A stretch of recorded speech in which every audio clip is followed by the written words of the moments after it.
Okay, let's go.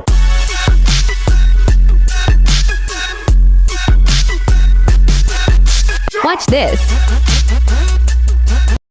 So, good morning, good morning, good morning, good morning. Welcome back dito sa ating channel, dito lang sa Love TV. Sa mga bago lang dito sa aking channel, salamat sa inyong pag-like, pag-subscribe, at pag-share. At sa mga subscriber natin na dati pa na nag-stay pa rin dito sa ating channel at nanonood pa rin ng mga tutorials ko. So, welcome back. So, matagal-tagal din. So, ito lang kasi ginawa ko tong video na to kasi may mga question pa doon sa mga dati kong mga tutorials. So, sasagutin natin. So, ang isang katanungan dito ay yung magkano daw ngayon ang patahi. So, since na ilang taon na ba akong hindi nananahi, nag-change tayo ng negosyo kasi syempre na-relocate ako dito sa Cavite, ang layo na ng Divisoria. So ang hirap nang mamili ng mga tela o kaya ng mga raw materials. Eto, dahil nga syempre hindi natin may kailan na may inflation rate na tayo. Dati pa naman. Dahil sa inflation rate, syempre ang mga bagay-bagay, mga presyo, lahat ay nagmamahal. So buti pa nga yung mga binibili, nagmamahal. Joke lang. So, kaga-aga ko na naman, may hugot.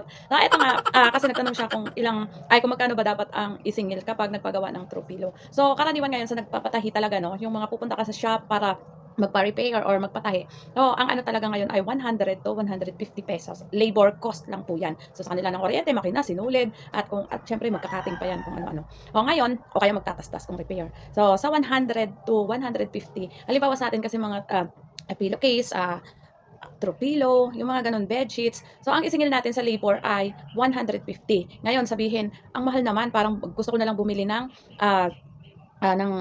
mga yari na sa online kasi mas mura. So, ganito naman ang paliwanag kasi doon. So, mas maigi pa rin yung magpapatahi ka sa shop mismo kasi ang pagtatahi niyan ay pulido, as in, sinsin. Hindi yan katulad sa mga madali ang nakaset ang makina na nabibili online, lalo na import.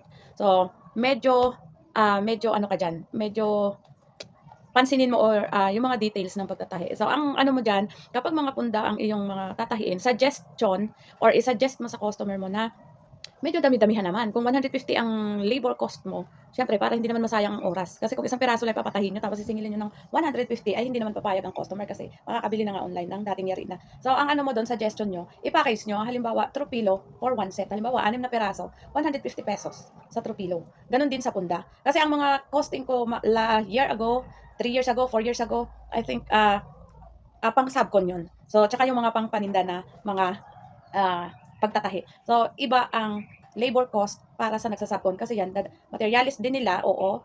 Tapos, sinulid nila, tapos as in kuryente lang yung sa nagtatahi at natabas na rin yun. So, syempre, kaunti ang trabaho as in pasada lang yun. Siset mo lang, ayos mo lang sa tamang tupi, tapos pasadahan na okay na yun. So, kaya nga noon ang costing ko ay per dozen. So, pero kung kayo, syempre, maawa naman ang customer niyan or maintindihan yan kung ipapaliwanag mo. So, sa 150 pwede ng one set ng throw pillow. Ganon din sa punda. Halimbawa kung maliliit lang na punda, 150 anuhin nyo, singilin nyo sa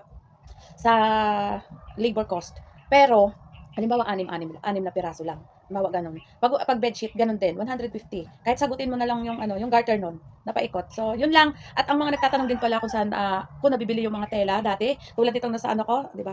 Ito, ang ano ko, kortina ko. Ito pa yung mga tahi ko na mga kortina. Ayan papakita ko lang sa inyo. Ayan.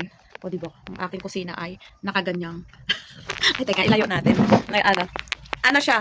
So, iyan, divisoria ko lang yan, mga nabili. Ang tela niyan. So, ang tela niyan, syempre, ito yung mga medyo mamahali na tela. Tapos, Katrina lang to na plain. So, siguro naman nasagot ko na ha, inflation rate. Kaya tayo ay nagmamahal din ng singil sa ating mga customer. Tsaka, yan na talaga ngayon ang kalakaran sa mga shop. So, ganun lang po, iba ang presyo ng subcon. So, bye! Thank you guys! Okay, let's go.